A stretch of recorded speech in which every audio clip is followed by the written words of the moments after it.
Whether Safemoon lives, dies, whatever, I don't care. I want to get the information out there and then ultimately let the chips fall where they may.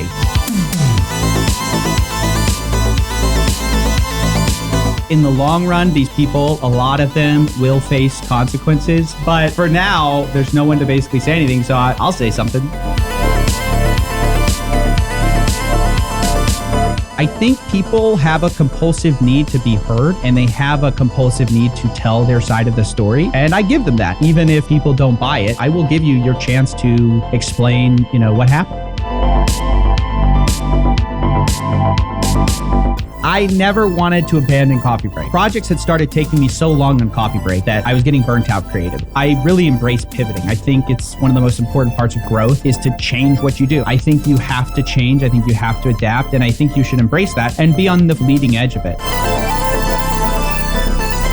Would you rather make a sandwich and have a free car? A peanut butter and jelly sandwich in a brand new car. That sounds better. I like this. Wrong? The create unknown, come for the creativity, stay for the financial advice. This is great stuff, guys. Hey, welcome to the Create Unknown, the home of Make Something Mean Something. It is TCU's Day. We are here live on Discord every single Tuesday without fail. We are here, you are wherever you are, and we are joined today by a very special guest. And with me, as always, is Matthew Tabor. Yeah, we're going to jump right into it this week. F. Scott Fitzgerald said that there are no second acts in American lives, but not only is that complete bullshit, but there are absolutely second acts in YouTube lives. A couple years ago, we talked with the informational YouTuber Coffee Break, who made analytical essay videos about the addictiveness of slot machines, how pyramid schemes work, scientific fraud, and a landmark dissection of YouTube's trending tab. That was very good content. Then the transformation happened. Kind of like how Clint Eastwood started as a pretty face in Rawhide and dipped his toes into anti-hero westerns before becoming a ruthless rogue detective. Coffee Break became CoffeeZilla, who is now YouTube's Dirty Harry blasting online financial frauds with reckless abandon. But instead of wielding a Smith & Wesson Model 2944 Magnum, CoffeeZilla brandishes suspenders in the $10 million digital studio in which he exposes gurus, crypto scams, and the often unscrupulous world of NFTs and their associated villains. CoffeeZilla has yanked back the curtain on Save the Kids. He's unmasked a gaggle of flimflams and swindles, and he's even joined in on a pump and dump just to lay the scheme bare. But just 24 hours ago, he released a 40-minute expose on the crypto coin Safemoon called I Uncovered a $1 Billion Fraud. It got 600,000 views overnight, and it is ironically number 13 on the trending tab that Coffee's Clark Kent alter ego eviscerated in the past. We'll see what happens after the FBI investigation and the lawsuits, and this video appears to be only part one of Coffee's Safemoon saga. But the Safemoon video exemplifies that this is not just a format change like we've talked about YouTubers doing before. It is the culmination of unparalleled research skills and a singular approach to distilling complex information into compelling narratives. And having serious balls. At this point, CoffeeZilla has no peers on the platform. And Zilla is the deepest, darkest roast yet in the Coffee arc. We have questions about that trajectory and its future, but we want to start with the obvious one. CoffeeZilla, how do you plan to cover up your Safemoon tramp stamp? Didn't get a tramp stamp of Safemoon.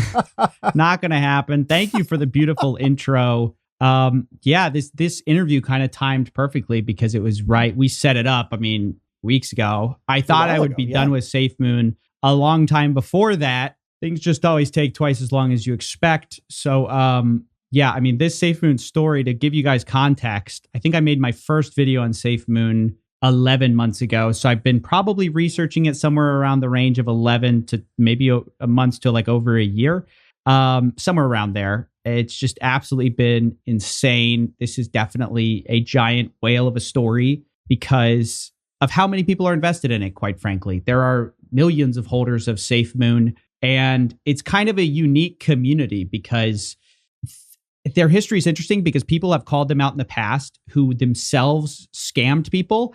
And so the community is like super against anybody saying anything negative about Safemoon. So one of the things I knew going in was that a lot of people would find every reason to try to hide from the conclusions. And the conclusion was, so Safemoon is this meme coin, or sometimes referred to as a shit coin. And basically they had said that all these funds were locked up. This is $1 billion coin and blew up because a bunch of influencers promoted it. And now we come to find out that if you dig carefully, the money wasn't locked up. The various founders who have kind of come through, been fired, come through, a lot of them touched that money, and now the chips are falling. The house of cards is coming down. It's kind of strange that there's this cult around it, right? Like when you went into detail about the Safemoon warriors, the Safemoon army. Did that develop on its own from people who believed in it so much, or was that deliberately cultivated by the Safemoon people? I think probably a bit of both. I mean, I think one of the things about the Safemoon army is that the people who run it don't deserve them, because they sort of believe everything after being given every reason not to believe the people who have been running it. And just what you find in these communities, these financial, social communities, is that it's sort of a shortcut to a cult to financially incentivize people to believe you, if that makes sense, right? A lot of these people, their money is riding on this. Their dollars are riding on this. And so the two options are like, it's not just, is this true or false? It's, if it's true, then I'm losing money. And if it's false, maybe my investment was correct. Maybe I am really that smart. Maybe I did get in on the ground floor of something great. And I think that's one of the challenges of talking about these things is oftentimes the people affected, the people who I personally see as victims, oftentimes are the most against the uncovering. So it's kind of an interesting situation. I think that makes perfect sense, though, that they'd want to defend the thing that they want to believe in, right? I mean, that it all comes down to belief to begin with these crypto coins, doesn't it? What else is there that you have other than the belief that if you put your money in this thing, eventually you're going to make more to pull out, right? Isn't that kind of the beginning and the end of it, or not? I would say no. Okay. I would say you're talking about meme coins. These are strictly coins that are like, greater full coins that aren't doing anything but price goes up, et cetera. A lot of coins have sort of graduated into trying to actually do something or have some utility. For a brief example of like what that utility might look like is, okay, I have an editor and he's overseas, right? It costs a lot of money and it's a slow process to pay overseas workers. There are crypto technologies that allow you to pay them much easier, much cheaper, much faster. And so that's like an example of a real use case of a crypto. However, your intuition is correct, which is that most cryptocurrencies are not offering really anything unique. Most cryptocurrencies are going to go to zero because of that. Mm-hmm. So what is the difference? If meme coins is what I usually think of when I think of crypto, what do you call a real coin? Like a Bitcoin, I assume, is a real crypto. Yeah, it's one of the first. It's considered a store of value. You also have coins called like Ethereum, which is a smart contract. It's a coin capable of having smart contracts on it, running decentralized code. So these are things which you can kind of do things with. It's sort of a tool for other coins to launch, and that's actually how a lot of these other coins launch. Is they're actually underneath a smart contract platform. So Safemoon is based on the BSC network, Binance Smart Chain, and it's basically running on that network. I don't want to get too confusing, but basically there are real cryptocurrencies trying to do cool stuff. It's something I try to harp on is like, not everything in crypto is a scam, but the reason I oftentimes don't spend a lot of time covering that stuff is because there's so many people doing that. There's so many people trying to convince you that every crypto is a great idea. And they're trying to convince you that this is definitely 100%, foolproof investment. And that's not true. So I've kind of, I usually like to talk about things that are not so discussed. And so in the case of crypto, it's okay. I do think there are good things, but everyone's talking about that. Let's discuss some of the bad things that are going on. Mm-hmm. Yeah. The whole thing is a different language to me entirely. So if anybody's listening to this podcast and they are all up on all of the crypto stuff, let me let you in on a secret about me. I don't know anything about any of it. So when I'm watching your videos now, I'm like looking things up and writing down, terminology like what is a rug pull? Okay, I've never heard of that before. What does that mean? Like, this is such a brand new thing to me that it's taking me a while just to get up to speed with the lingo of what's going on with that. So can you explain what a rug pull is? Yeah, a rug pull is when, like, usually it's the developers, but somebody, maybe a whale, somebody big in the project early on, who has some kind of insider knowledge. They basically pull all the funds out unexpectedly while you were supposed to see this project go on to develop some stuff. Let's say like I get you in on like Coffee Coin, and Coffee Coin is supposed to develop a bunch of coffee, factories in Nicaragua, or Brazil or something like that, right? And then all of a sudden, you invest in that coin. That's what it's supposed to do. And then all of a sudden I take the money and run and I just leave. That's a rug pull, right? At its most basic. And there's a lot of kind of reinventions of terms, because there are things like this that happen in penny stocks and traditional finance, but everything's been reinvented. Like diamond hands means like you're holding on. Paper hands means you're selling, right? There's a bunch of reinventions of terms that frankly are just kind of like ripped straight from finance. But yeah, if you're going to talk about it, you have to use the lingo that everyone else uses. Mm-hmm.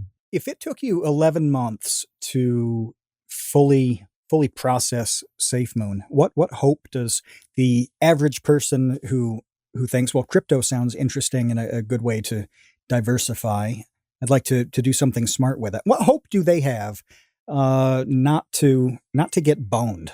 Well, to be clear, I said like a month in that this is a scam. And I made a video about it. It didn't take a lot. Like, it didn't take a lot of research at first to realize this doesn't make any sense. We're all going to invest and we're all going to make it. Doesn't ever make sense.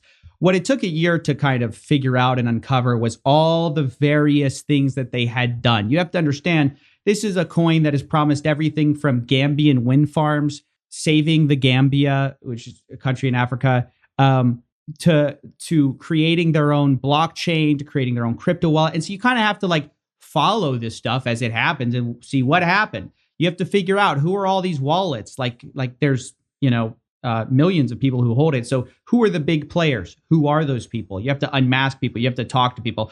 I've probably talked to more people in Safemoon than anyone else ever in history. I mean, I've talked to everyone from their Discord mods to all the way to recently their CTO or former CTO. So this stuff just takes time, and it unravels over time. To be clear, I wasn't working on it the entire time. What happens is a month passes, you research some more, you wait a bit because stuff has to kind of happen, and then something else happens and you follow that, etc. But total, I've been following it and researching it for about a year. Yeah. They're calling this the Great Reshuffle. I don't know what that means, but people are switching jobs and upgrading to new ones at a shocking clip. Their concerns now are just different than a few years ago. Some of them want to work more from home, some want to make more money, and some are just looking to do something different. But they're out there looking for the jobs that you're hiring for. And literally hundreds of millions of them are on LinkedIn.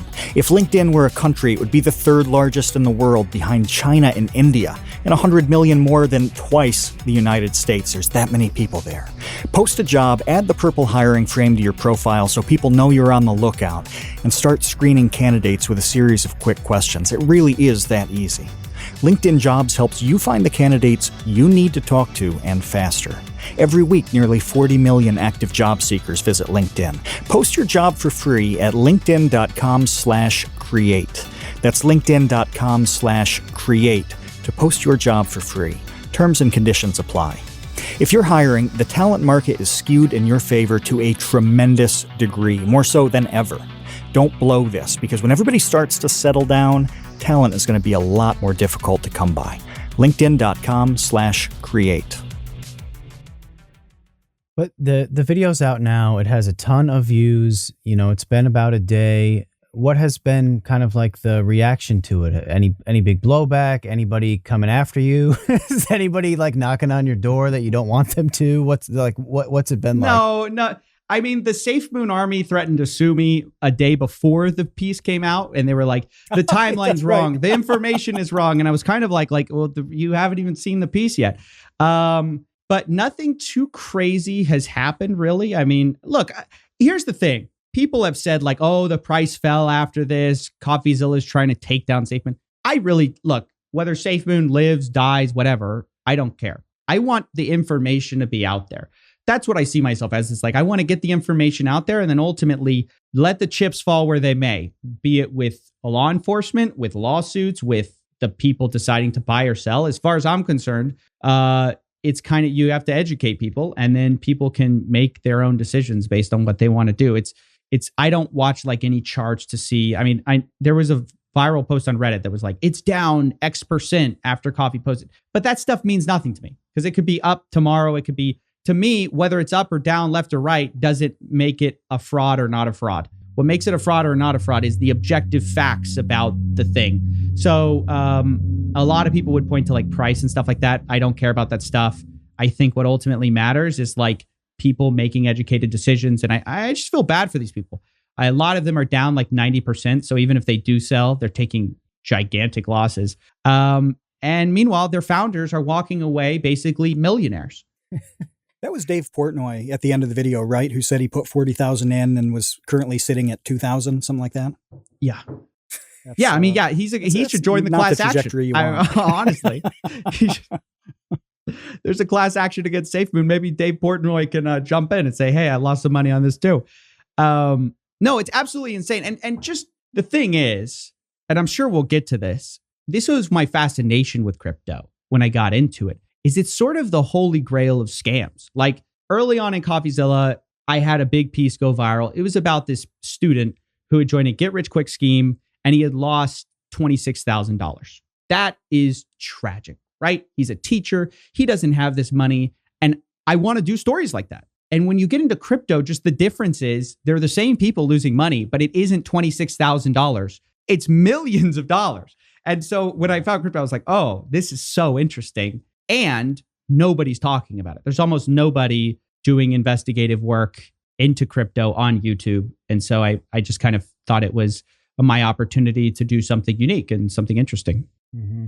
Well, I when you were talking about the one influencer who, will put some tweets out saying like, I'm so glad I'm holding on. And then you show that meanwhile, they're just selling literally that same day. Isn't that illegal? I don't know anything That's about the law Phillips. about this stuff. It should be illegal. Is it not? It's sort of in this gray area of like, they say you can't do it, but if the law isn't enforced, is it a law, sort of, so to speak?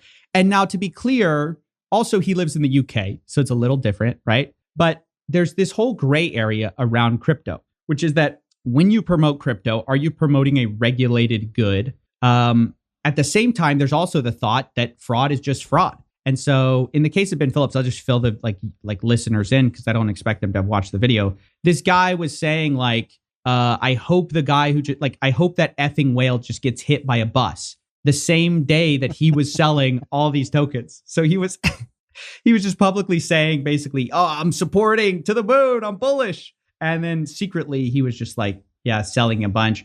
I do think in the long run, these people, a lot of them will face consequences. I just think it's sort of, there's a gap. Like it's sort of like crypto's the Wild Wild West and the sheriff is like on his way. I think he will get there. I think people will get in trouble for this stuff. But for now, there's no one to basically say anything. So I'll say something, Is there a way that influencers could do something like promote a crypto coin and do it in an ethical way that you would sign off on? What would they, this is my question. What would they have to do? How would they have to approach it to do it in a decent way? Well, I don't really view it as my job to like sign on to stuff as much as I do to like basically say something's wrong. I say when something's wrong, I try not to endorse anything because ultimately I'm not like a crypto genius. You know what I mean? In terms of, I don't know what crypto coin's going to win in the end. And that's not the point. I've basically find out when they're fraudulent. So to your point, which is basically, is there a way to do it? Yeah. I mean, I think there is. First of all, you have to be serious about it. Like a lot of people, they just jump in for a quick buck. A lot of times they say, I'm devoted to this project. And that means they're going to put 3 months of work in and then quit. Like that, you can't do that. If you're going to push a real crypto coin, you actually have to be behind it. And so you have people like Logan Paul. He's created like 4 different projects in the last year alone. 2 of them he seems to have abandoned. It's like, how do you expect anyone to take you seriously? Meanwhile, you can think of an influencer, maybe they've just been like working on a project, a crypto project with a bunch of developers. And if they work on it for the next 5 years, I have nothing but respect for that. I have respect for people who build stuff.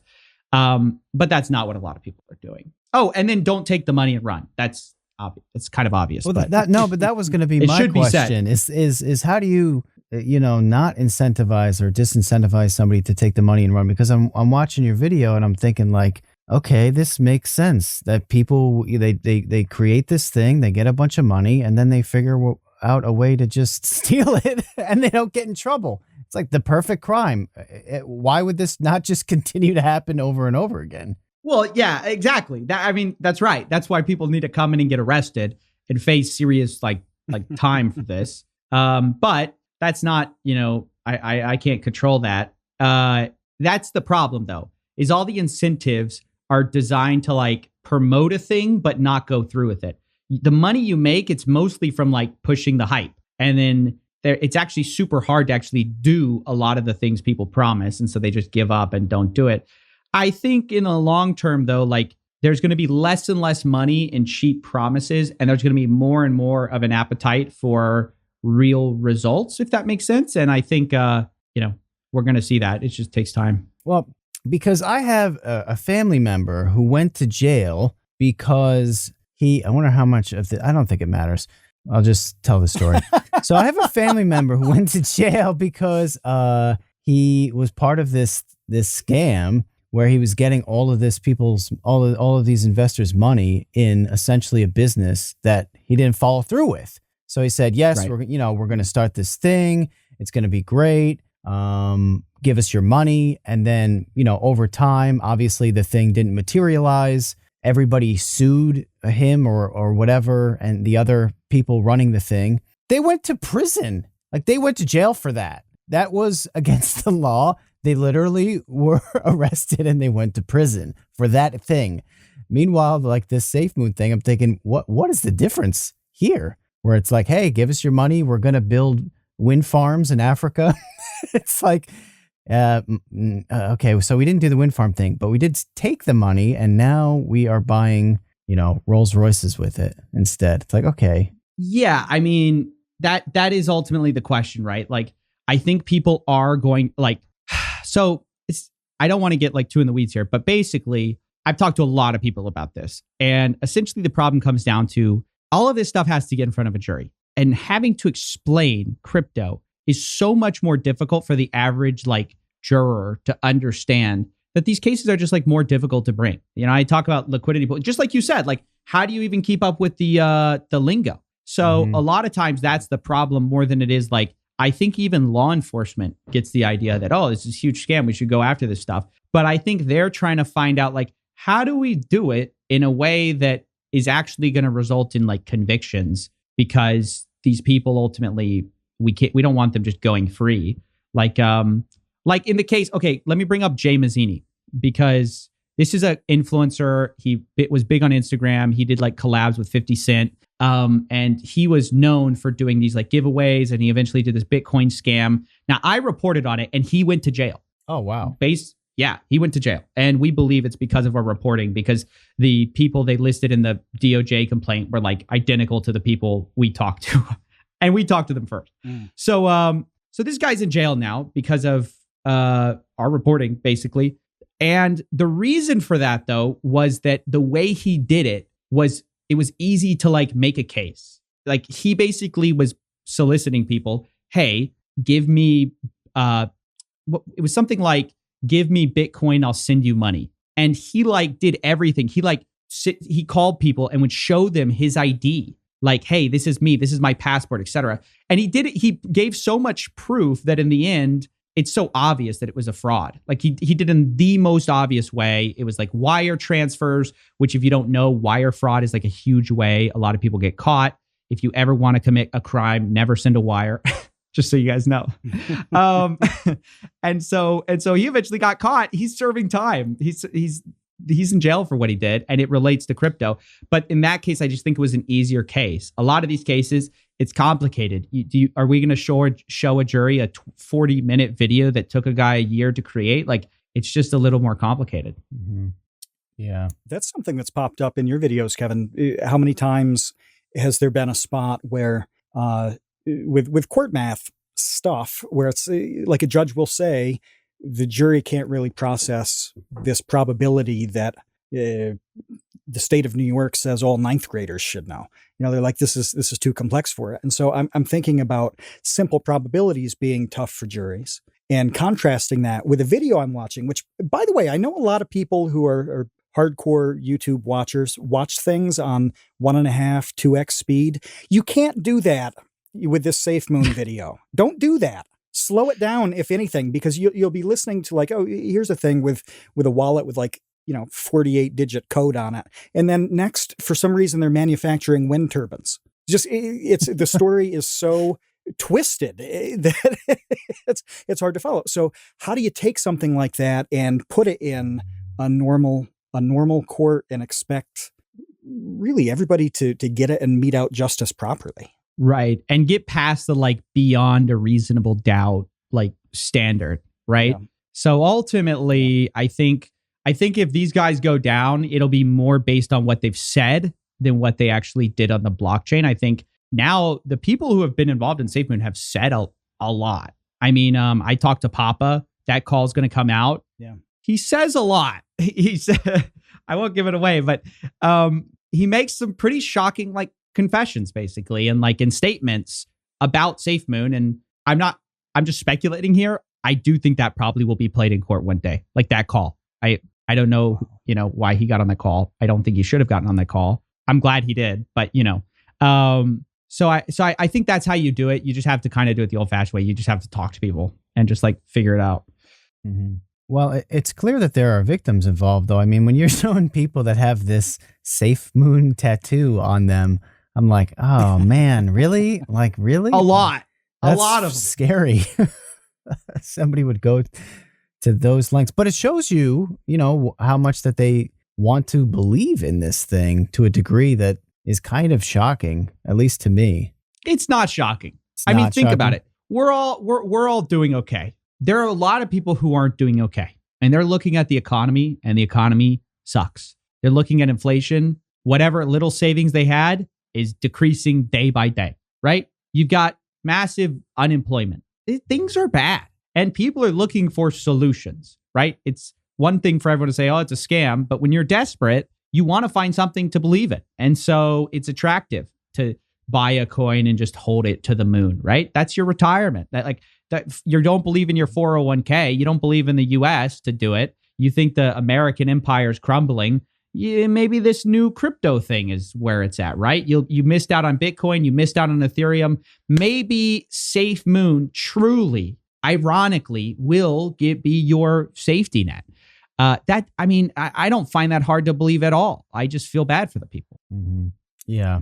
But then they're crying about not having any money and then spending $300 on a Safemoon tattoo. Come on. Wow. You could have bought $300 more of Safemoon, bro. Yeah. That's to go to the moon with. I don't know. But what degree of responsibility do those people have to suss out whether something is a scam or the level of risk? And this is a bit of an aside, but as I was watching the video, I thought about a very strange thing that happened about 100 years ago in Wichita Falls in Texas.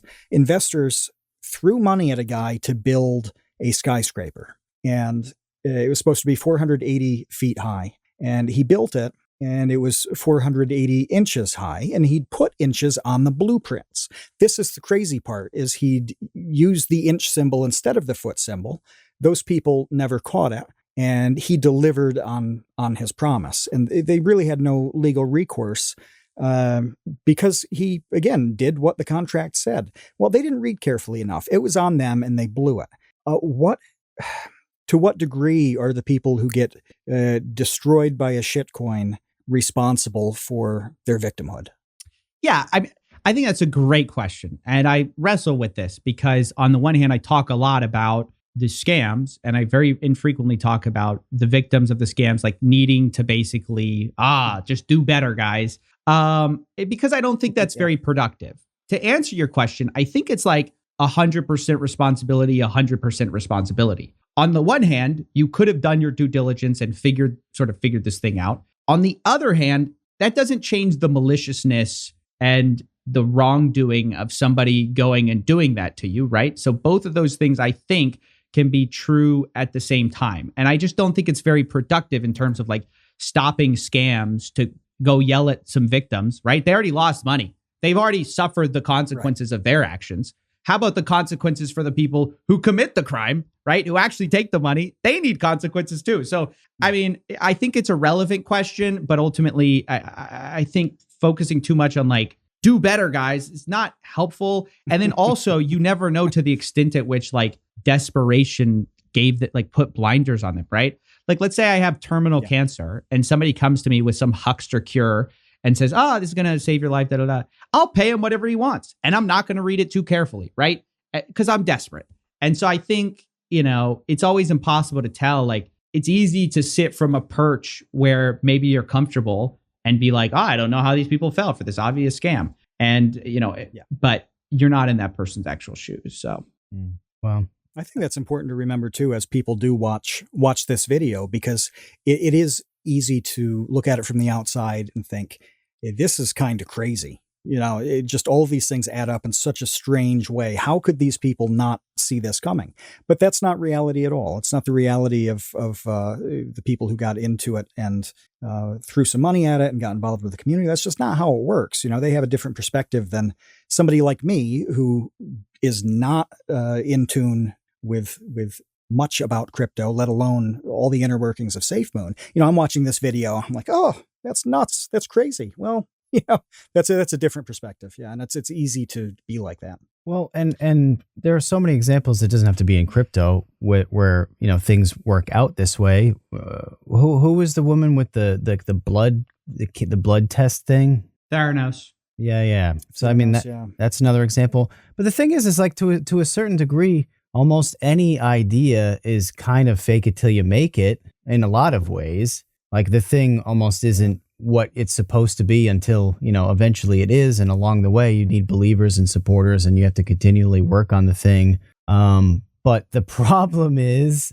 in examples like with Safemoon that you highlighted is when people, like you said, maliciously just, embezzle from the thing. That's way different than, like we tried our hardest and the thing didn't work out. Sorry, everyone. It's like, well, I lined my pockets, which is pretty sweet.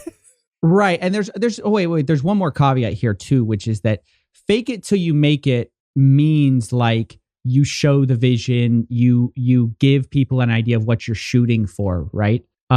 It doesn't mean lie. I think there's a difference between a material lie to investors when you're taking their money and like, hey guys, this is what we want to do. I think that's like makes all the difference in the world. That's what makes something a fraud or a failure, right? That's what you're getting at is some things fail. That's a reality of all startups. But fraud and failure is not ever the same thing. Fraud is we said the money was locked up, but it actually wasn't and we're able to take from it.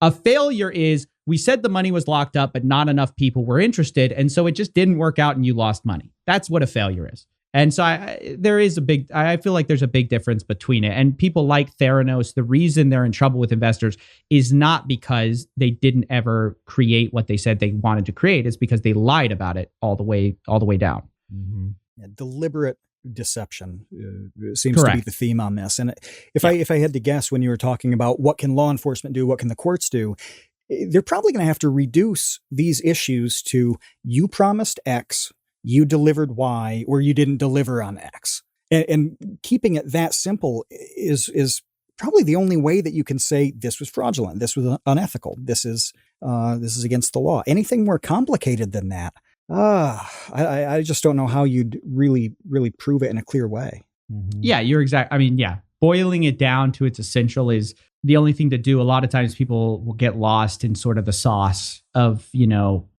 hey, what about this? What about that? And you just have to remind them, no, at the end of the day, they promised X. It actually was Y. But I mean, this is just like one of many giant scams that have been going on recently. And it's just interesting to watch. Like, I don't know, did you guys follow that Ice Poseidon thing too? No, what is that? This guy like admits on a call. I got on a call with him. Ice Poseidon's the famous live streamer. I got on a call with him. And one thing that is surprising is sometimes how brazen these people are who are running these things. Like, he gets on a call with me and he just sort of admits, like, I took the money, I shouldn't have took the money, and I'm not going to return it. Those are like the 3 admissions on the call. All three of those things basically in order. I took the money, I shouldn't have taken the money, and I'm not going to return it. And it's just sort of shocking where you're like, but you might go to jail for this.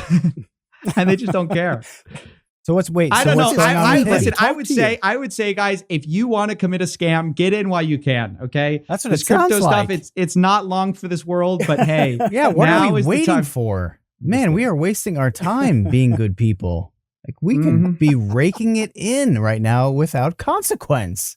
Seems like a great idea. How do you get these people to talk though? Because as you're going through this and I'm watching the videos, I'm thinking, why does anybody talk to you? What can possibly come like in a good way? What good thing can come from a conversation with you? I want to stop this podcast right now because I'm so uncomfortable. I actually have some stuff to confront you guys about. Oh no. No, I'm just kidding. Yeah, that's a good question. I think it's because people realize that I really do just have questions. I'm not trying to with the Ice Poseidon call, he told me like, hey, if you ever have questions, like, get on a call with me. And so that's what I did. I mean, I really genuinely was like, hey, why'd you do X? And then I just found he didn't have a good answer. So I was like, well, why don't you return the money? And he responded the way he did. I have no clue though. I don't understand it. And I think people have a compulsive need to be heard. And they have a compulsive need to tell their side of the story. And I give them that. Even if people don't buy it, I will give you your chance to explain, what happened. Do you think there'll come a time where people will actively avoid you because of this reason? Or do you think that just the personality types... That would be terrible.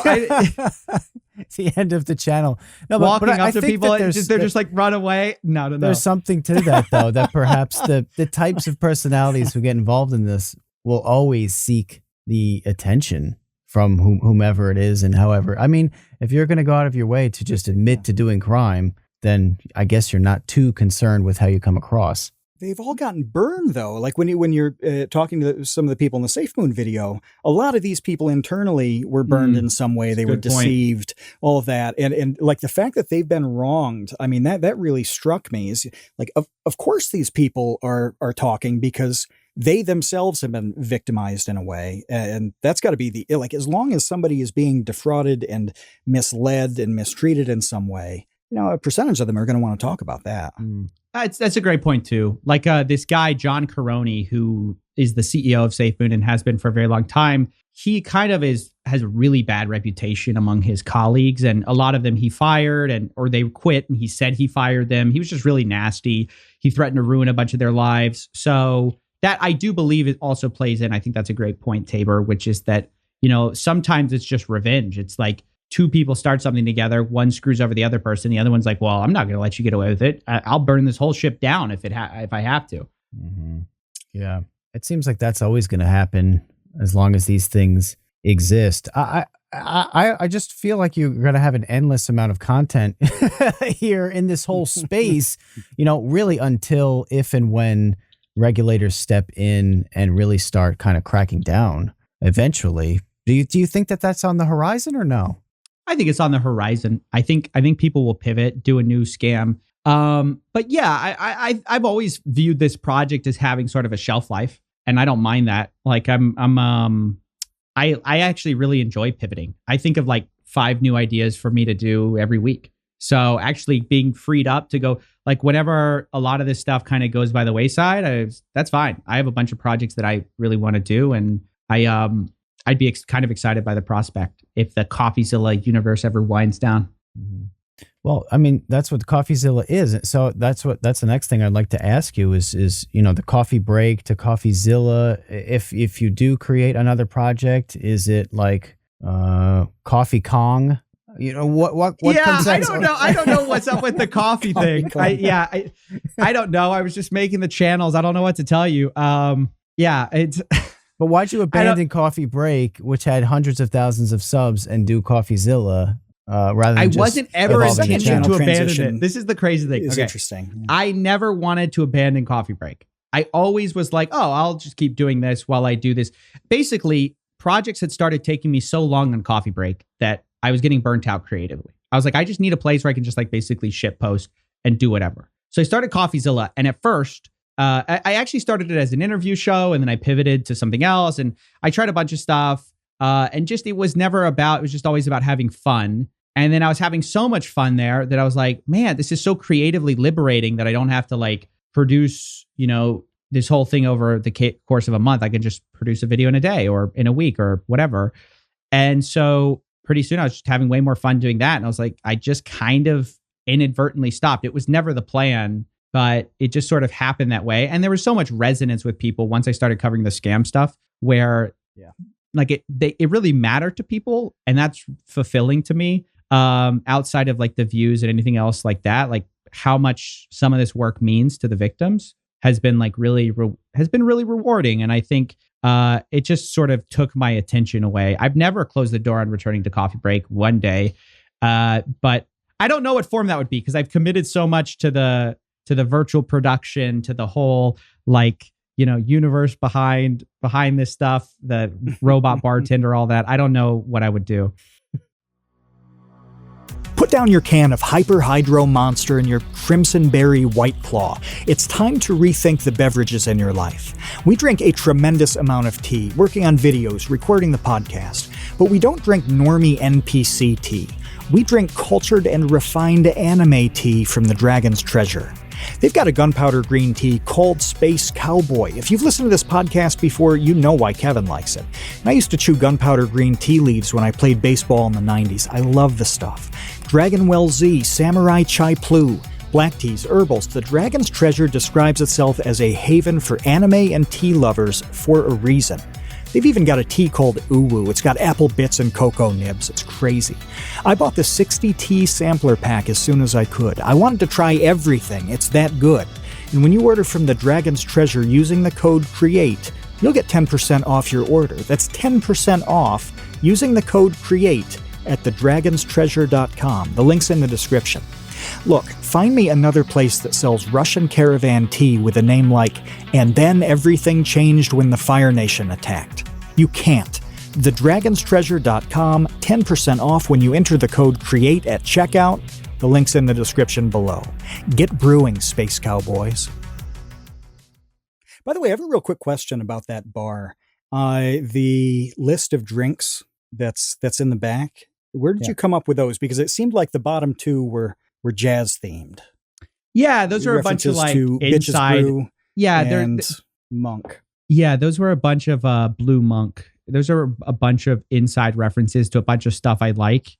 Some of them are books, like the PGGB is a reference to Hitchhiker's Guide to the Galaxy, Sandman song, reference to my favorite comic book series, The Sandman. I just wanted to put a little flavor for people who are paying attention into the world. And I also think they're cool. Like they would be cool drink names. And maybe one day I'll create a drink book out of it. But that's something that I enjoy just as much as the investigations is like building out the lore of this world. Like, so, okay. When I got into doing this weird hybrid of like, I don't know what you would call what I do, like sort of investigative journalism.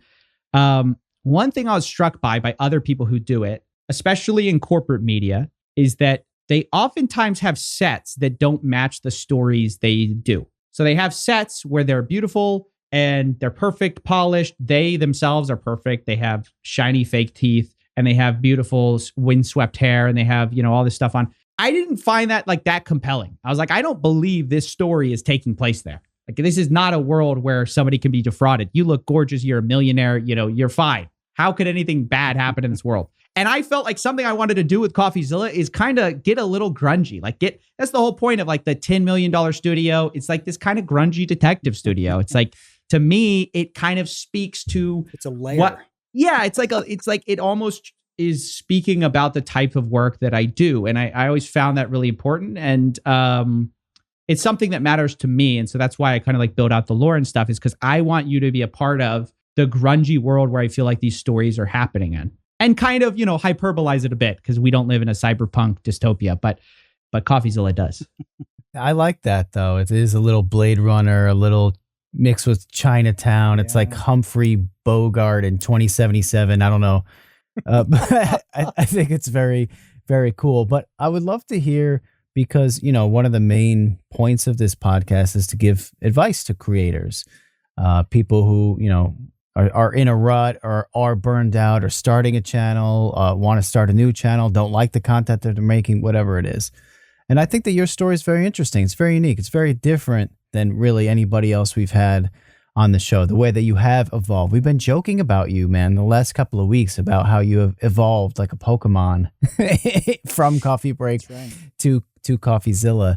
It's a unique path that you've had. So I would love to hear from you what it's been like to be on that path, to kind of accidentally abandon your baby on Coffee Break, find new life and love on the platform with Zilla, and then where you go from here, basically. Yeah, I love that question. I love talking about this stuff because when you're a creator, when you're sort of in it, it's so uncertain. You're so I so much didn't have a grand plan. I think that's a big part of it, is that when you're a creator, oftentimes you feel uncertain and you feel like everyone else isn't uncertain. So if I trace this back, I'll have hindsight, but being honest, in the moment, I didn't know everything. I didn't know how all this was going to shake out. A lot of this was just kind of a bet. And so to answer your question, I really embrace pivoting. I think it's one of the most important parts of growth is to change what you do. I think people, if you look historically on the platform,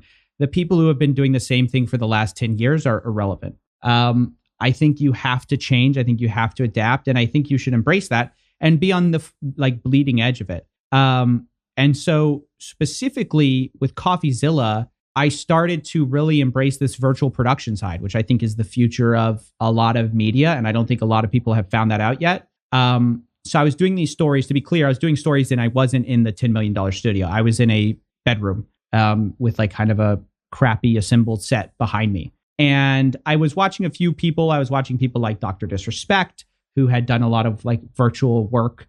And I was watching The Mandalorian. I was looking at things behind the scenes stuff with that. And I felt like I glimpsed the future of content. Basically, how a lot of people work is they have a fixed set behind them, which is a cost, right? And they have to constantly pay money to rent more cost or rent that space or do whatever. And if you want to build another set, it takes this whole other, you have to buy more land, or you have to get more stuff, or you have to change out your set, and then you can't use your old set.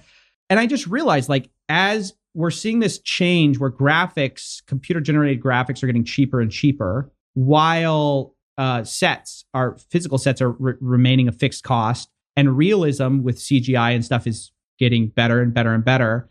And I just realized creators are getting access to these tools, but just no one has done it yet. No one has, even Dr. Disrespect, I don't know if he's doing 3D environments. All our environments are completely 3D, which means they're modular. If we want to change this, I know a lot of people can't see me, but we can change an angle of any shot, and it takes 2 seconds. We don't have to, spend a bunch of time. We don't have to reorganize stuff.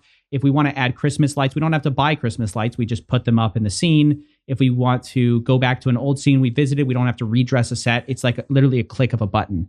And so I just sort of saw this technology I believed in. I knew I wanted to do something different. And I went all in, and I basically spent money I didn't have to pay for this thing to be built. I, designed the whole idea. And then it's funny because only recently have people been really noticing oh, what you do is really different. How did you do that? And it's oh, well, this has been a transformation that's been happening over a year and a half or 2 years of starting this movement from I wasn't even making video stuff on camera for a while. I was doing video essays. Then I went to camera. Then I built a set. Then I was screw that set. I'm going to go to a virtual studio and all that kind of stuff. And I think at one point I counted the number of times I had made a pivot, even no matter how small it was. I think I made something 5 or 6 pivots before I got here from Coffee Break. Mm-hmm. It was Coffee Break, then it was an interview show, then it was this, then it was that, and then finally we're here. So it wasn't as big of a leap as you might think. It was a bunch of small leaps. a bunch of realizations about like I wanted to make more higher quality stuff. And I just wanted to find a way to do that. Another thing, and I don't mean to like ramble on forever, but I just really feel passionately about this. Like, here's the other thing too. There's a very fixed problem every creator faces about quality versus quantity that you guys are very familiar with. You can either make something fast or you can make it good. And it's very hard to do both unless you have a lot of money, right? That's like sort of what breaks. It's like a triangle, So that was another thing I was trying to figure out, which is how do I make good quality stuff that looks really good fast? And that's the other thing that CGI does really well is I can change my set like with a press of a button, literally. I don't have it set up right now on Create a Gnome site because I wasn't planning to, give this whole speech, but I can just like click over. I have a macro where normally it's working, where I can just press a button and all my lights dynamically change, my scene changes. And so that's like so much more efficient than having to redress a set. So I can do stuff that would take a normal creator maybe, I don't know, like 5 days. I can do it in like 2 days. And I think that's a big edge that a lot of people don't understand. Can you please explain this 3D set though? Because I assumed that it was like a fixed pre-rendered like graphic that was looping in the background, but you're saying that it's not. Well, okay. So it's not, the origins of it are not right now. What you're seeing is just for like computation things. But what actually, where this is from, it created in a free program called Blender. And essentially it's a 3D environment generating thing that lights stuff with ray tracing. So it makes it look super realistic. So we built this whole set and we have a virtual camera in that set where we can just fly around and look for interesting angles to shoot from. Once we have that angle, we'll render it out so it's easy for my computer to like process. Okay. But the point is that this isn't done like in Photoshop. Because if it's done in Photoshop and I want a new scene, I have to like go in and I have to redesign the whole scene. We don't have to do any of that. It's just like find a new camera angle, render, done. You're done. And eventually the goal is we're going to have tracked scenes. So like this is a little bit complicated, but basically we'll have a way to move the camera physically and track it virtually so that you're actually seeing the set 3D. So you'll be seeing me, the camera's moving around me, and at the same time, the virtual camera moves around me as well and matches up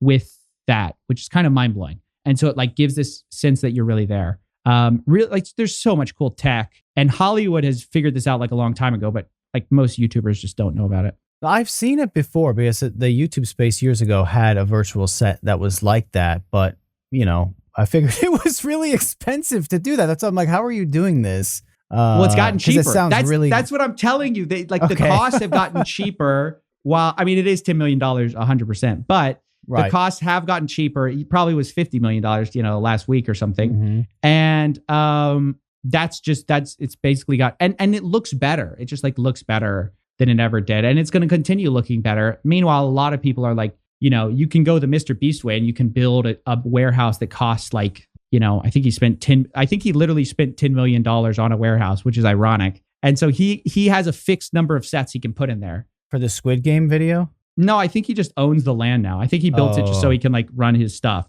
But basically he had to pay $10 million because he needed more space for more sets. But if you have virtual like sets, you can build an infinite number of sets and you don't have to pay for more land. Like it's like, where do you shoot? So you have a shot, in not your most recent video, the one before, where you walk out onto like a balcony. So you're small and it's like a overhead shot, kind of like a crane shot of you looking out over a balcony. Where do you go to shoot that? Yeah, that's a great question. Why are you smiling like because that took us forever. I'm so happy. I'm so happy you noticed that. I'm so like that. Nothing makes me happier than people being wowed by some of the shots that like we take just an enormous amount of time. There's so much headache and work that goes into some of this stuff. You wouldn't believe it. So the second you start saying, I go, I believe it. I'm like, how is he doing this Blade Runner 2049 shot? Like, I don't get it. Yeah. That took us forever. That's like, yeah. Okay. So basically what we found out was you don't have to be as far away as you think, because as long as you have the angle right and you capture the entire body, you can zoom the virtual camera out and it will match up. as long as the angle looking at you is correct. So we could have zoomed us out another 100 feet and the physical camera doesn't have to move out any further. So it makes the shot feel huge because obviously virtually you can make it as big as you want. And that city I'm really proud of because me and my designer, his name is Ed. He lives in Ukraine. So that's a whole thing. But we actually he did, but we had this idea to design an entire city. So we've gone from the CoffeeZilla studio to now we have an entire city that's virtual in 3D that we can like make stories from. So we can zoom into like a street and we can go make a story there, or we can move to a different balcony and go there. So we just picked a balcony and we just shot it there. We found all the angles and we found all the lighting and, I'm simplifying it, but that's basically how it works. So behind some dumpster in an alleyway, Matt and I are doing this podcast, is what I'm hearing. 100%. You guys are the create unknown, the vibes. 100%. You're part of the CoffeeZilla universe. Absolutely. That's all I wanted to know. I just wanted to make that clear. Yeah, for sure. Awesome. I have a Web3 kind of like a big Web3 question, which is Web3 going to be a thing? Because all I hear about with Web3 is it's the next big thing. Somebody's going to be the next Amazon in Web3, and maybe they will. What is Web3? I'm sure somebody will figure out. In one line, what is Web3 as opposed to now? Don't ask me. It's a great question. I'm just throwing it out there. Like, whichever of the two of you can answer it. Web 2 is built on like centralized. You can sort of, this is a simplified way of doing it. And there's probably a better way to explain it, but I'm just sort of on the spot. I'll give my best answer. Web 2 is, there's sort of like gatekeepers and a lot is centralized. You have a thing like Twitter where somebody's at the top making all the decisions, right? The idea, sort of the ethos behind Web3 is a lot of that gets decentralized. A lot of the protocols, go from like, hey, there's somebody kind of making a decision about what gets censored and all this kind of stuff hand by hand, to more of like, no, we have a protocol for this and it was decided on by maybe a DAO, a decentralized autonomous organization. Basically, the people hold these tokens, governance tokens, and they vote on it. And so rather than like one person owning a company, it's like more held by the people. The idea is basically if you decentralize things, you make them more robust and less sort of breakable and controllable by people in power. Now, whether this works in practice is sort of up for debate. But that I don't know. I think that's a decent answer. I probably people are going to roast me for that because there's probably a better way to say it. It's kind of it's sort of a catch-all term. And Kevin, what was your question on that? Because I needed the quick primer on Web 3, but that wasn't your question, was it? No. Well, I would just throw out buzzwords if you asked me to define Web3. I'd just say blockchain. I would just say words like blockchain, NFTs, and metaverse and Roblox. That's all I would say. But there like, are important differences. Get it. Yeah, there are important differences. Like, okay, like think about Google. How does Google make its money? They sell ads, right? There's like a centralized thing and they sell ads. How this might work in Web3 is that a lot of this is powered on the blockchain, and there's a lot of the raising money comes from buying tokens.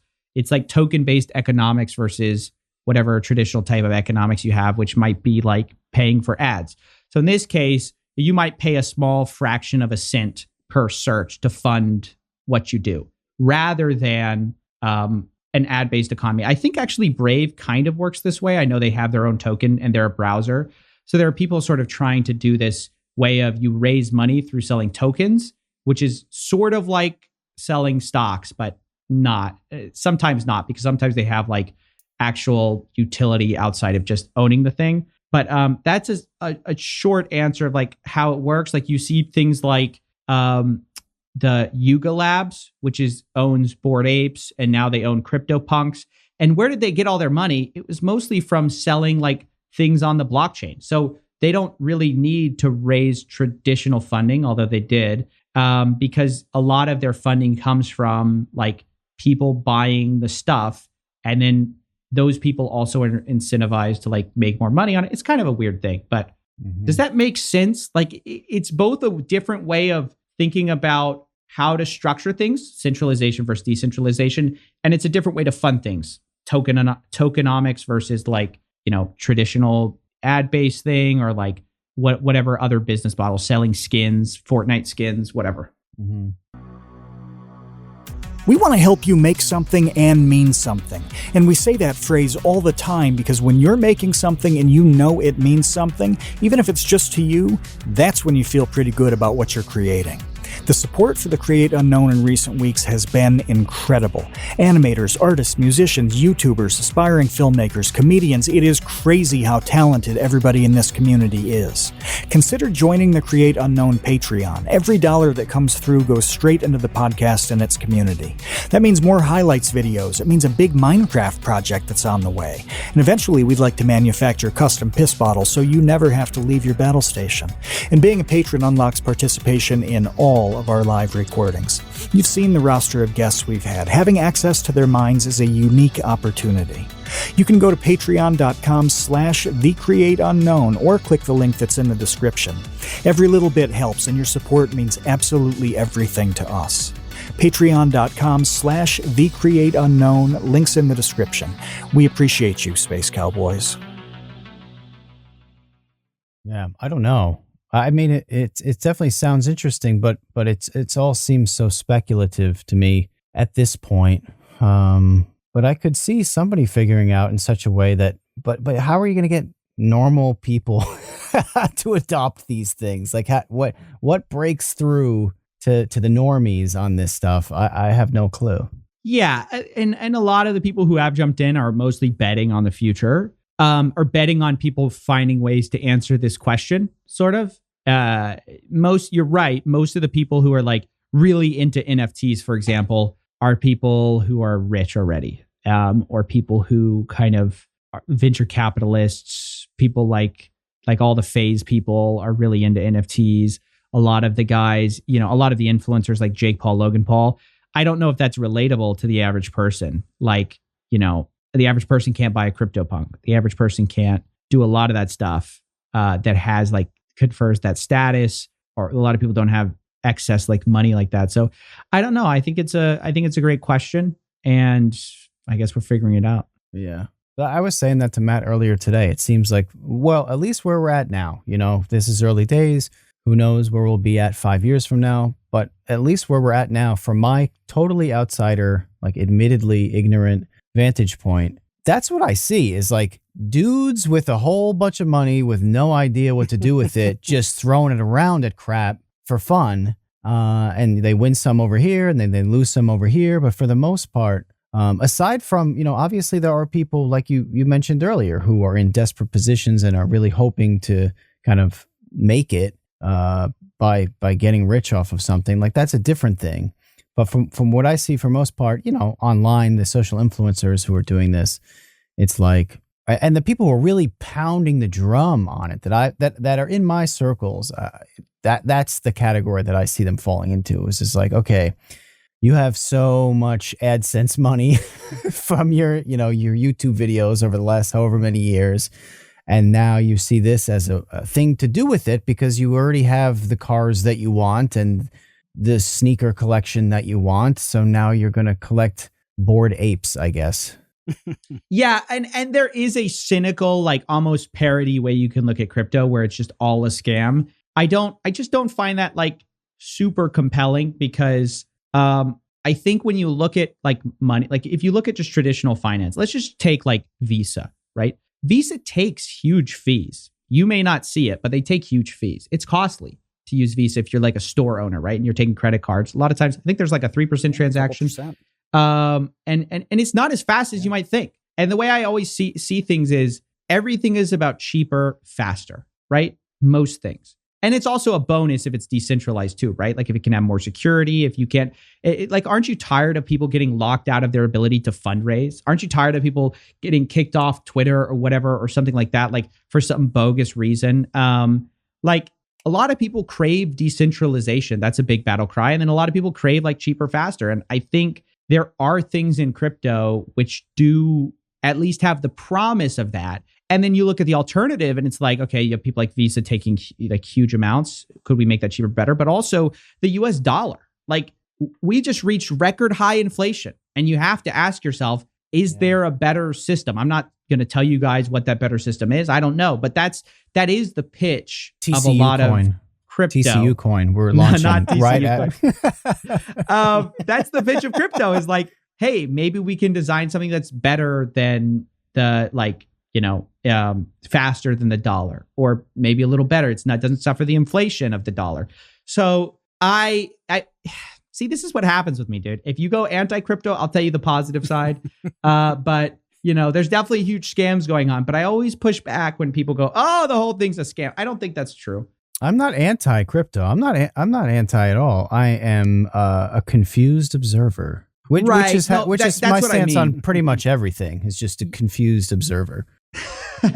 You seem so lucid in your videos. I don't agree with that, Matt. I think you're much smarter than you're giving yourself credit for. Or Kevin, sorry, I'm sorry. See, I don't even know who I am. That's how confused I am. I'm used to Matt undercutting himself. That's why I said that. It's really valid though to keep digging further and deeper into what the actual problem is, because you started to go more basic into kind of how does a money system work, and like you pull the thread and just go deeper. But that's the reality of these topics, isn't it? Like I think back to a book, Neil Ferguson, who's done some very good work and some very less good work, wrote a book called The Ascent of Money, where it's basically a history of currency and how that works. And even that goes back to two people deciding that one of them has a thing that they want less than what the other person has, and they're willing to make that trade. And the other person feeling the same way, so that they both feel like they've improved their lot in life.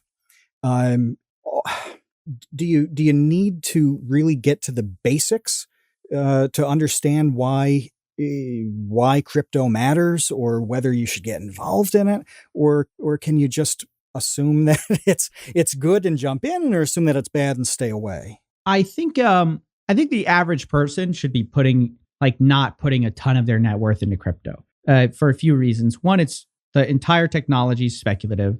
We're still working out like the problems and et cetera, like scaling. There's a bunch of issues. And then two, even when you decide to get into crypto, what crypto do you get into? You're sort of trying to make an educated guess. And it's just a very risky thing is what I'm trying to say. So even I, who cover crypto all the time, I have a very small percentage of my net worth in crypto. And I have a lot more of it in stable assets. And I think you should get a broad understanding of personal finance in general, and a understanding of your own risk appetites. It's just different for everybody, because even if we both understand crypto the same way, Matt, you might be a 60-year-old who needs their money in the next 20 years to be stable. And I might be a 28-year-old with a high appetite for risk. And those make very different realities for what we should be doing with our money. And then even taking up the same age, I might have $10 a month extra to invest, and you might have $1,000 a month. That also changes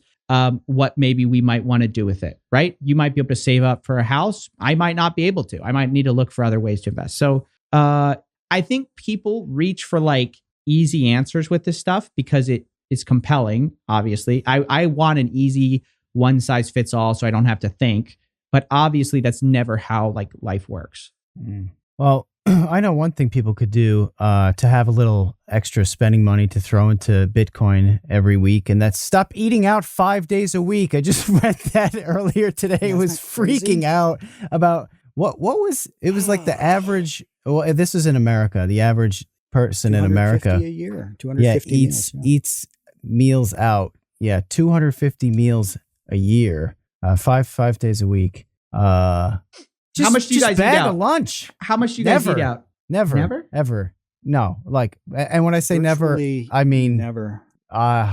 Very infrequently, extremely infrequently. Once a month, maybe I would get food.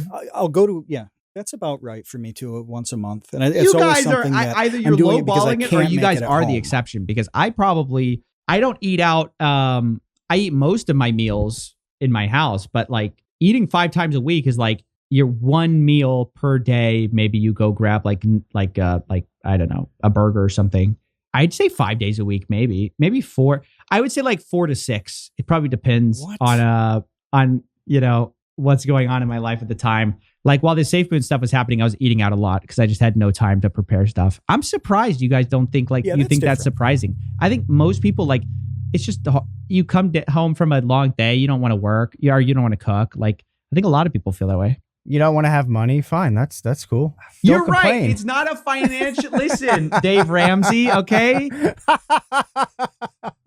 you're right. It's not a financially brilliant move. I'm not saying that. I'm just saying like definitely I sympathize. I'm on team 5 days a week. Probably somewhere in that range. I'm on team don't bitch about it. That's the team that I'm on. Like if you make this choice that you're going to eat out 5 times a week, and then that's completely fine. Do whatever you want to do with your money. If you value those meals, then you've won. But how many people do we know who constantly complain that the world is set up against them and they don't have any money at the end of the month? And when you add up their eating out plus bar tabs, it's a significant amount of cash. I think that's, Kevin, is it fair to say that's our problem with it? Yeah, that's my boomer.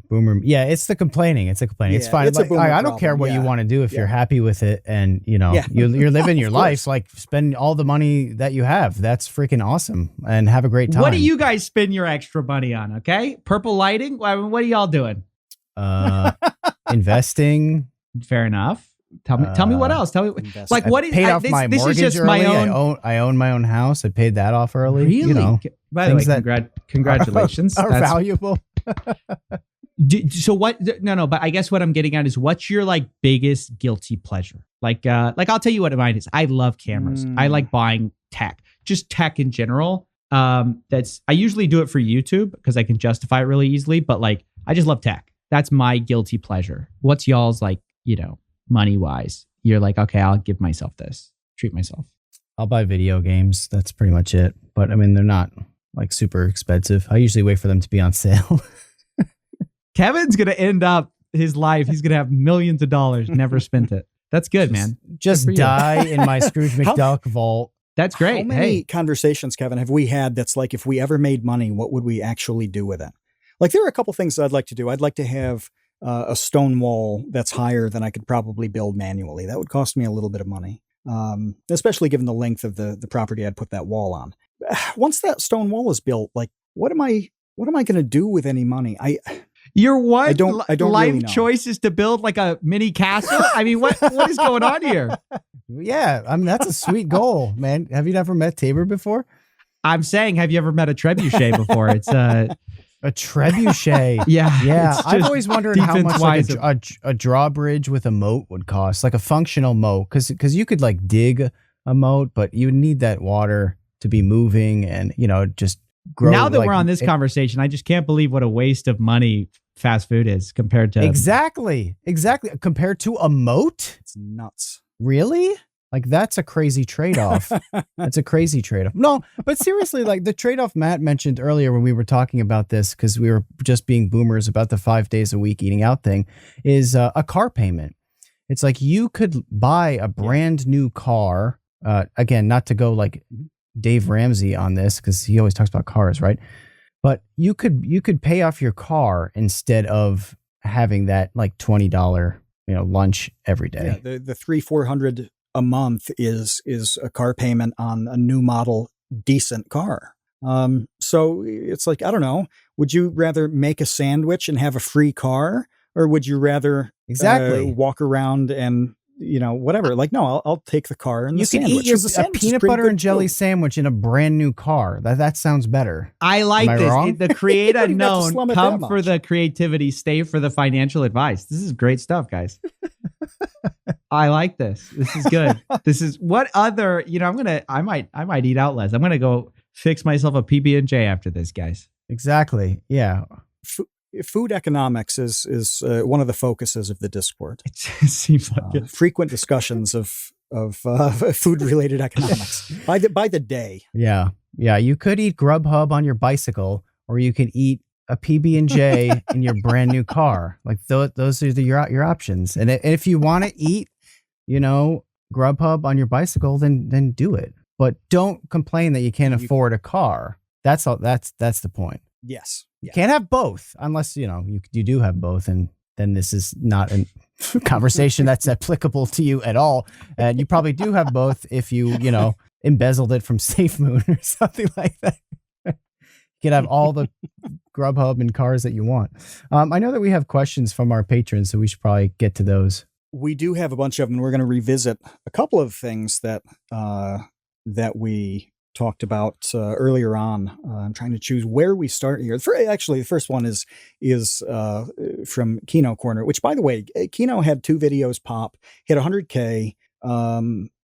I think within days of each other. I don't think it was a whole week, but that's huge. And with VidCon approaching, I think back to meeting him when he just started his channel and had hundreds of subscribers, and now it's day by day popping 100,000 views. It's insane to see what he's done. But he asked about whether you invested at all at any point in Safemoon or something like it. How much was it? What percentage of your portfolio went into Safemoon? No percentage of my portfolio. Although now I'm like, man, I almost wish I'd put a little bit in so I could have joined the class action. But no, yeah, I don't touch meme coins or anything like that with a 10-foot pole. Would there be a kind of conflict of interest if you were at all that's a big reason. Involved with something? And also I'm not interested. I mean, if I invested in something that I thought was a scam, that would be really weird. So no, I don't. I've told people well, you before. Did the pump and dump, didn't you? I hold a few of the largest cap cryptos, and that's it. Back to the virtual production element. Tom Videogre asked about this. Where do you see virtual production in the next couple years? And at what point is it going to be accessible and affordable and run on normal people's hardware? Well, I think it is getting there. I mean, I think it's there now, actually. I think, I think with a little bit of work, you can do a lot of this stuff in Blender by yourself. You can use pre-built sets. All you need is a green screen. Basically you can do it today, right now, pretty affordably, basically for the same cost as maybe a small YouTuber set. So I think if that's your reason for thinking about wanting to jump in now. I think on the side where I am, where I've put a lot of time and effort into this whole thing, where I hope to see it is I hope that we don't just have locked off cameras like this. We have it looks sort of like a movie where the shots are moving. You have, basically I want to do everything that you can do in a normal set and do it in virtually. So basically almost try to mimic what a lot of Hollywood people do with movies, essentially, where a lot of it's green screen work, but it just looks real. Sorry, I was muted. That's encouraging. We're seeing more people embrace stuff like the VTubing and virtual sets and VTubing's really cool too. That's another great example of a burgeoning industry too. Where that's huge right now. I think VTubing is really cool. There's a bunch virtual. I just try to tell people if you just think 10 years ahead, and that's what you have to do if you're going to be relevant. Just the economics just makes so much more sense. What you can do makes so much more sense virtually versus in a normal set. Unless you have a reason to want to be there. If you're Mr. Beast, obviously it kind of makes sense what he did. But most people are not Mr. Beast. Most people are working on a small budget, and it's would you rather have a set that looks literally like every single other person, the same DSLR, have a little mood lighting, and then you've got it's just repetitive after a while. And if you can have something sort of that looks original, it stands out. Your shelf of crap. Your shelf of selected crap. Exactly. The shelf, the classic. That is the classic. The shelf of eccentric knickknacks. You have to have that. No, it's everyone's seen it a million times. It's it's boring at this point. That's going to be exciting to see what people do with that as more can embrace it and more people learn how to deal with stuff like Blender. We mentioned in the episode chat, Blender Guru, Andrew, is a guy who's just been fantastic over the years with helping people do stuff in Blender. And he's been doing that for several years now. And I kind of hadn't realized how pervasive that was now. And so it's cool to see. What's where funny is when you invent a thing and then it gets tired. Like we talked to Happy Console Gamer, Johnny Millennium, a few weeks ago, and he invented the video game wall behind you set. He invented that. He was the first guy to shoot YouTube videos with like a wall of video games, like shelves of video games stacked behind him. And now, obviously that's so tired on YouTube. But he's like, nobody did that before me. But it's like, yeah, well, that was, that was then years ago. This is now. Yeah. 100%. So you're going to have to invent the next thing at some point, after this. Oh yeah. I mean, that's the whole thing is like, you always got to like adapt and improve. That's why I just keep, most of my money is put back into like YouTube stuff, like YouTube sets, YouTube, different tech.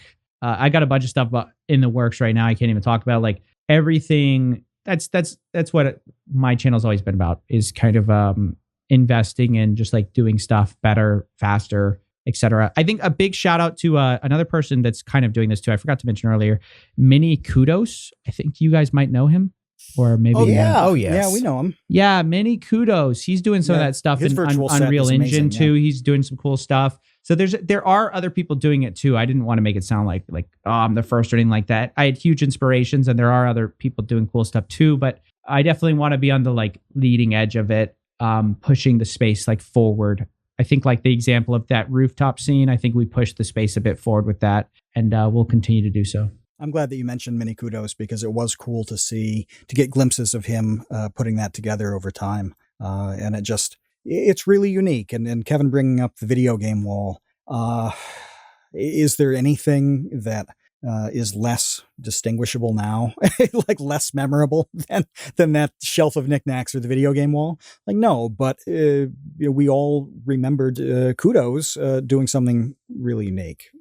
Well, everything's of its time. Like you look at some of the old Star Wars now, and like, graphically not that interesting, but for its time, it was completely revolutionary and a total game changer. And that's part of the reason it was so successful, was just because they were doing stuff that had never been done before. That's what George Lucas was always pushing for, is like more tech, better tech, being able to do better scenes, cooler scenes. So I think it's like it's a rule of movies, Hollywood forever. And you're just seeing it on YouTube, where you innovate one day, it doesn't mean anything tomorrow. Mm-hmm.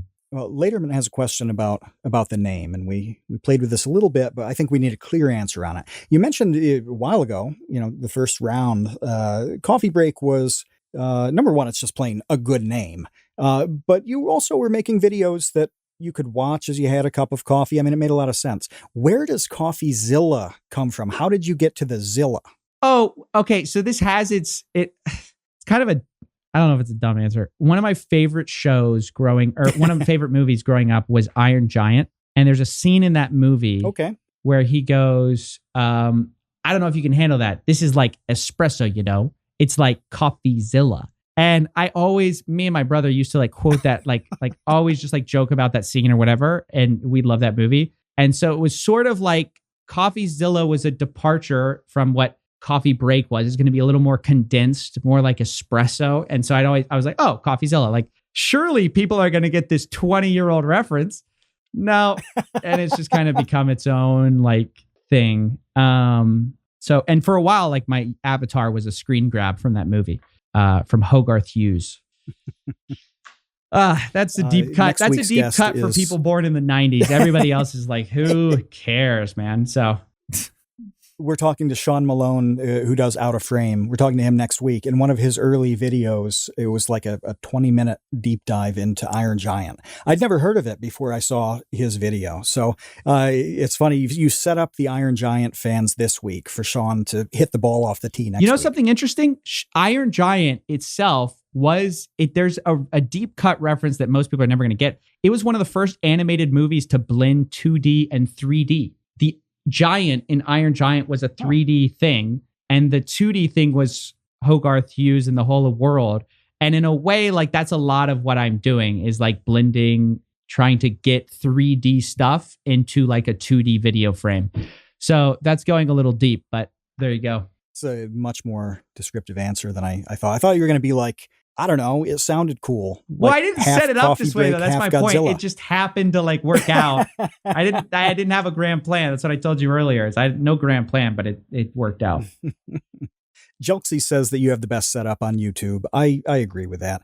But Conrad asked about whether you had any non-crypto, non-NFT, non-scammy coffee break style content planned, or is that just going to happen if it happens down the line? Happens if it happens. I've wondered what to do with Coffee Break. Like I wanted to like launch it with some people that I really respect writing for it. I want to do something with it because the community was so cool. I love all the people who supported me at the time.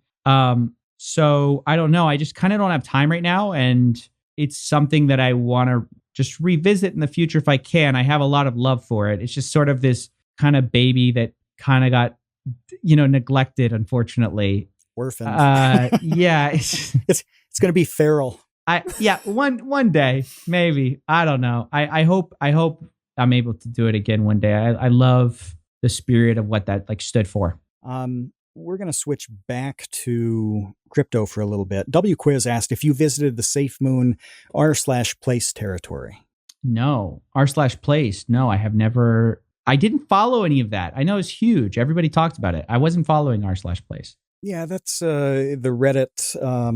God, how do you even describe it? People. I know how it works. You place the little pixel and it makes an art thing. But I didn't. I followed it like 3 years ago when it first came out, and I thought it was really cool. Willie Whacker, who welcome back, by the way. Shout out to Willie Whacker. Gone. There we go. Concedes that Safemoon is garbage. We all agree. Also wants you to know that your suspenders are dope.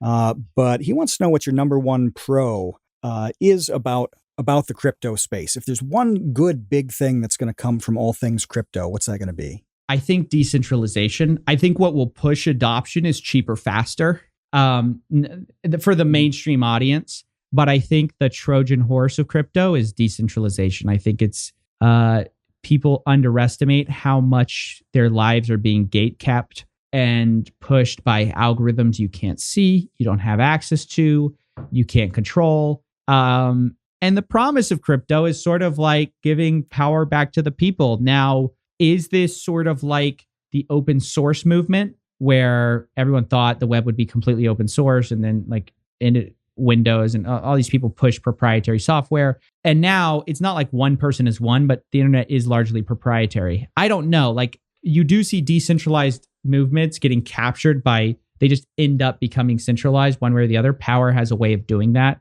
Of just like the guy who has more just kind of always gets more. So we're talking about promises here. That's the promise of crypto. I hope that's what happens. As for the future, I just hope they can avoid that trap of like, is it just going to be the old system with just new people at the top? Like, is it instead of Jeff Bezos, we have Vitalik Buterin and he's now the guy who owns everything, right? Or he's the guy who has all the money. I think that's a possibility. And so that's sort of the pros and the cons. We talked on the Discord really since we made the event that you were going to be on here, and people got excited about it. About how you do the research you do and how you even formulate the questions that you're going to research. Now, Ducky asked about this, citing the Mr. Beast interview, because he's knowledgeable about how YouTube works. But you brought out advice, you drew out advice from him that was very different than what he'd talked to other people about regarding YouTube. You got fresh material from him. How did you manage to do that? Well, I've watched all the other Mr. Beast interviews. That's step one. I mean, so I knew what he had been asked before. And I don't know if all of it was fresh. Some of them were, I think he's done so many interviews that it's impossible to get totally fresh answers. But I think I just knew what a big deal that interview was. So I prepared a lot for it. I have a lot of respect for what Jimmy's done on the platform. I think he's done for YouTube what Moneyball did for baseball. Like he did a data revolution. Okay. And a lot of people don't realize that that's what he brought in. Before, everybody was just like, oh, videos are an art. And Jimmy came in and go, no, there's science. Virality is a science. That's what he basically, he kind of subverted like people like PewDiePie, who's just making videos. They don't put a lot of thought into like watch time, there was a little bit of thought into it, but no one had really cracked the like, we obsess over data and every decision is data based. And Jimmy did that. And I think he changed the way people make content forever, for good, mostly because you get a lot better videos, but also I think there are cons to looking at videos purely as a science. So it's good and bad. I think oftentimes you lose a lot of personality because everybody who knows anything about YouTube knows cut out everything that's extraneous, cut out the like, hey guys, what's up? My name, like jump into the video.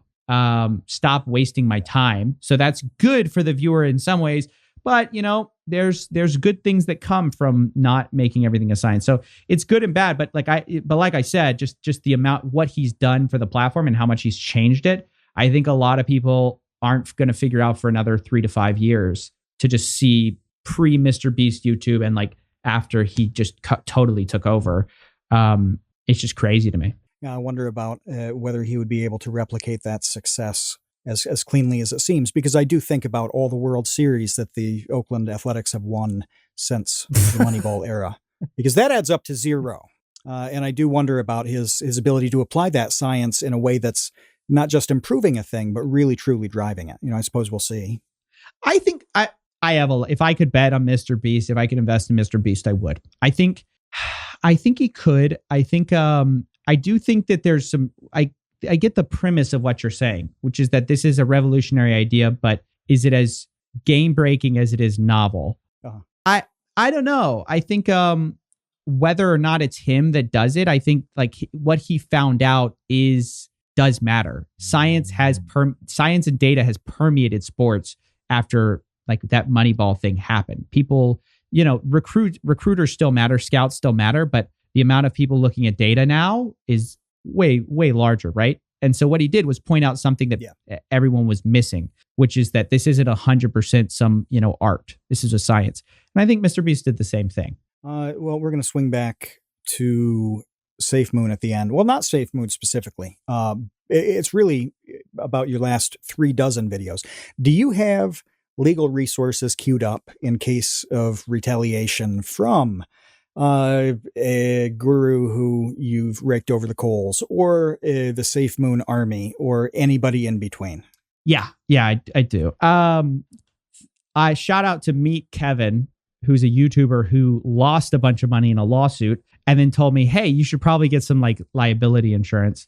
Some basically, it's basically, or I don't know if it's called liability insurance. It's basically media insurance. This is done often by journalists to basically protect themselves, in the case of a frivolous lawsuit. I've also spoken to lawyers about just what I can say and what I can't say. And, especially in territory where sometimes, even if it feels illegal, should be illegal, is like in the law side of crypto, it's still being worked out. So you kind of have to be careful with what you can say, what you can't say, what I'd like to get a source on, what I don't have to get a source on. All those things are just stuff you pick up along the way. And I definitely wouldn't be doing this if I didn't have some way of defending myself in the case of a lawsuit.